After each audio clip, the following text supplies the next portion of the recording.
Bonjour à tous, bienvenue sur Échecs et Pédagogie. Bonjour Laurent. Salut Romu, salut à tous. Donc une petite tactique du jour, donc tirée d'une partie entre Ehlers et Kurt Hansen, jouée en 1997 à Malmö. Le trait est au blanc, donc vous êtes à l'attaque. Mettez sur pause pour chercher la solution et ensuite Laurent va tout nous faire découvrir tout ce qu'il y a à savoir dans cette position. Alors effectivement, les blancs sont à l'attaque. On le constate déjà du fait du grand avancement de leur pion sur l'aile roi. Il y a un pion E5, un pion F6 et un pion G4 qui semble très agressif, mais aussi et surtout, ils ont sacrifié, on se doute en tout cas qu'ils ont sacrifié une pièce. Les noirs ont un cavalier d'avance. On est dans une structure quand même assez typique de la défense française, probablement de la variante Winauer.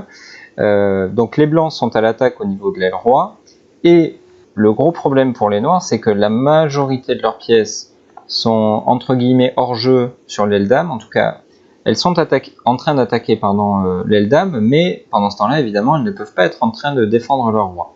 Donc la mission des blancs, c'est de créer un réseau de mat final, en tout cas de terminer leur attaque avant que la propre attaque de leur adversaire ne puisse être menée à bien, avec notamment une dame qui pourrait coulisser d'A4 vers G4, ou une tour qui pourrait arriver en G8 pour venir nous mettre des bâtons dans les roues, on va dire.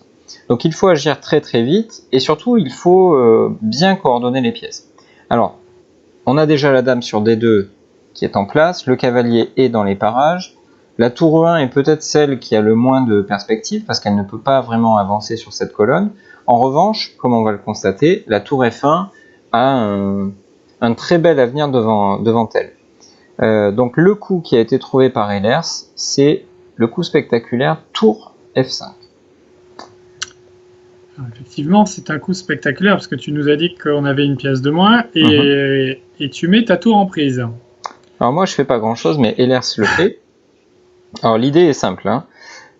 C'est que en cas de prise de la tour, on va gagner cette case F5 pour le cavalier, et le tandem dame plus cavalier dont on vous a souvent parlé sur cette chaîne va pouvoir se mettre au travail, avec notamment un mat imparable, dame prend H6 et dame G7 mat. Voilà, les noirs peuvent faire à peu près ce qu'ils veulent. De toute façon, nos deux prochains coups seront dame prend H6 et dame G7. Donc en cas d'acceptation de la tour, il est facile de voir ce qui se passe, mais Romu, que vont faire les blancs si jamais les noirs ne font rien de spécial, en tout cas s'ils n'acceptent pas ce cadeau? Par exemple, ce qui s'est passé dans la partie, D prend C3, mais j'ai envie de dire, sur n'importe quel autre coup que E prend F5, quelle est finalement la menace des blancs? Alors, D prend C3, il faut noter quand même que 1, ça attaque la dame, et 2, ça menace dame prend G4, qui permettrait à la dame de se rapatrier vers l'aile roi et en plus de commencer le contre-jeu contre notre propre roi, ce qui serait plutôt une mauvaise nouvelle. Donc là, on a l'impression que ça devient un peu tendu pour les blancs, puisqu'ils ont un cavalier de moins, ils ont la tour F5 attaquée, et maintenant ils ont la dame D2 attaquée, plus le pion G4 à surveiller. Donc en gros, il y a urgence.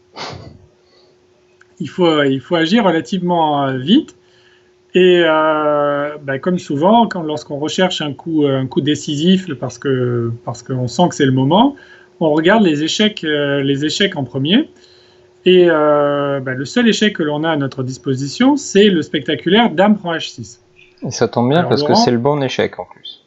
Voilà, je vais te demander, je m'interroge, est-ce que c'est un bon coup dame prend H6? Alors ça va être un bon coup dans la mesure où il va y avoir mat. En cas de refus de ce sacrifice, on va jouer dame G7.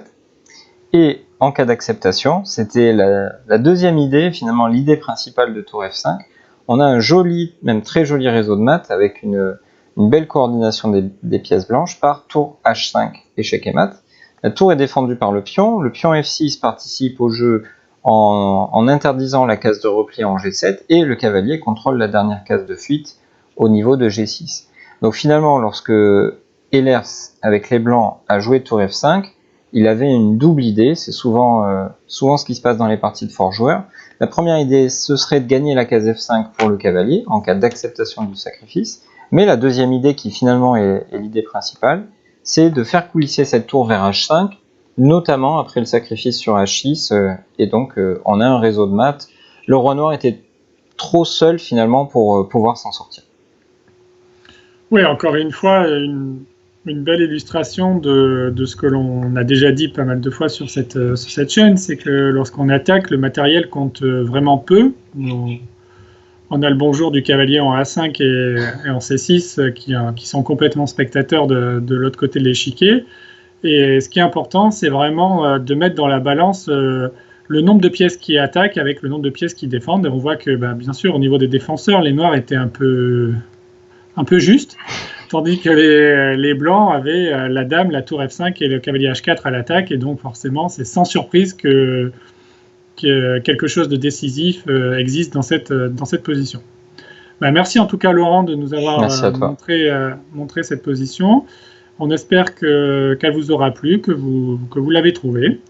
N'hésitez pas à nous faire des retours via les réseaux sociaux, les mails ou les commentaires de nos vidéos. On y est très sensible et très attentif. On essaie de répondre à tout le monde. Likez la vidéo si elle vous a plu. Abonnez-vous à la chaîne si ce n'est pas déjà fait. Et on vous donne d'ores et déjà rendez-vous demain pour une nouvelle publication. Au revoir. À bientôt.